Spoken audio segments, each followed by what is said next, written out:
அகமதாபாத் ஏர் India விமான விபத்து நிகழ்ந்து 38 மணி நேரத்திற்குள் இன்னொரு ஏர் இந்தியா விமானம் விபத்துக்குள்ளாவதிலிருந்து நூலிழையில் தப்பித்தது. இதுவும் பெரிய அளவை கொண்ட போயிங் விமானம்தான்.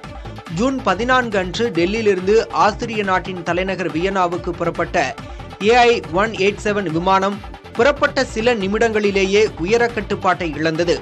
இதனால் விமானம் தரையில் மோதிவிடக்கூடும் என்று எச்சரிக்கை விடுக்கப்பட்டது. அதிர்ஷ்டவசமாக விமானிகள் உயரத்தை தக்க வைத்து விபத்தை தவிர்த்துள்ளனர். இந்த பயணம் குறித்த விமான குழுவினர் அளித்த அறிக்கையில் உயர கட்டுப்பாட்டை இழந்தது குறித்து குறிப்பிடப்படவில்லை என்று கூறப்படுகிறது. DGCA எனப்படும் விமான போக்குவரத்து தலைமை இயக்குநரகம் இது தொடர்பான விசாரணையை தொடங்கியுள்ளது. விசாரணை முடியும் வரை விமானிகள் இருவரும் காத்திருப்பு பட்டியலில் வைக்கப்பட்டுள்ளனர்.